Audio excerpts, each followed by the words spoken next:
Hi, my name is Lily Beck, and today I'm going to talk about something that affects many of us but isn't often discussed: burnout.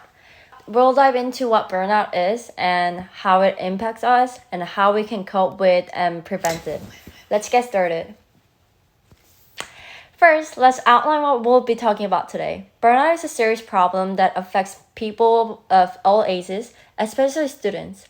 We'll start by defining what burnout is and how it impacts us. Then we'll look at research to understand how widespread it is. Next, we'll explore the different types of burnout and how to cope with it.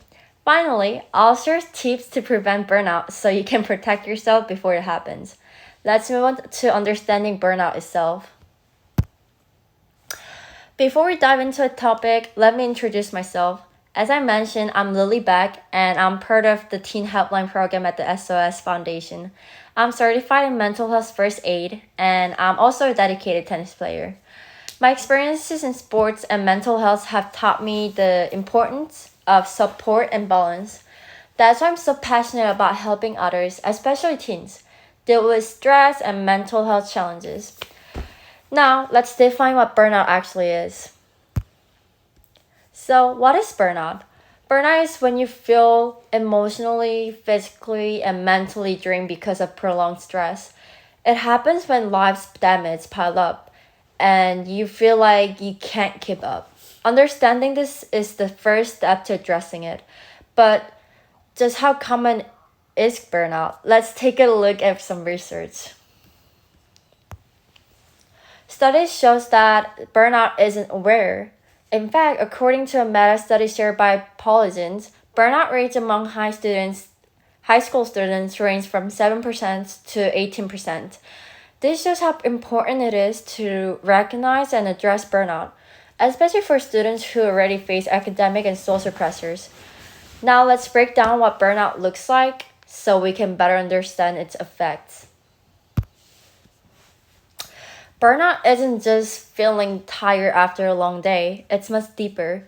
You might feel like all your energy is gone and lose motivation to do even the things you once cared about. According to Harvard Business Review, there are three key signs of burnout: exhaustion, feeling drained all the time; cynicism, becoming detached and not caring about your work; inefficacy, doubting your abilities and feeling unproductive. These signs can affect every part of your life and they often go unnoticed. Let's not look at the physical symptoms of burnout.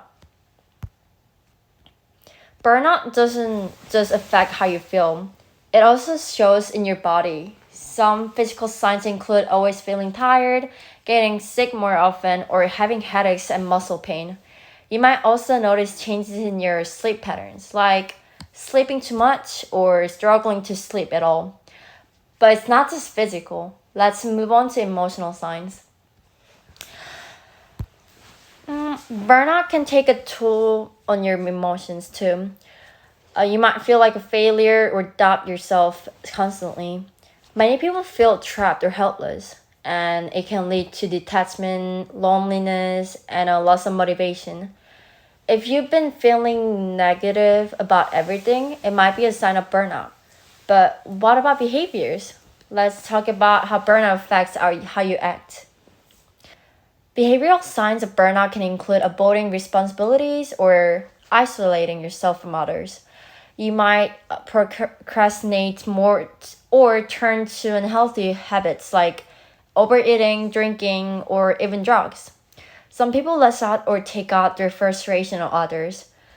Recognizing this pattern is key to stopping burnout in its tracks. Now that we know the signs, let's talk about how we cope. To deal with burnout, there are several coping strategies you can try. First, practicing mindfulness and meditation. It helps you focus and stay present. Start with just 5 minutes a day using apps like Headspace or Calm. Time management is another important tool. Use to-do lists, prioritize urgent tasks, and break big projects into smaller steps. And celebrate your small wins along the way. Lastly, connect with others, build a support system with your friends and family, and don't hesitate to reach out to counselor if you need help. Now that we covered coping strategies, let's shift to something even more important: how to prevent burnout in the first place. Preventing burnout starts with recognizing stress early. Pay attention to physical signs like headaches, tense muscles, or cleansing your teeth. When you notice this, take actions by walking, journaling, or practicing relaxation techniques. Another way to prevent burnout is by setting boundaries. Boundaries help you communicate your needs and protect your time and energy. Without them, it's easy to take on too much and feel overwhelmed. In conclusion, burnout is a serious issue, but it's something we can manage and prevent if we recognize the signs and take the right steps. Thank you for listening. I hope this information helps you take care of your mental health and well being.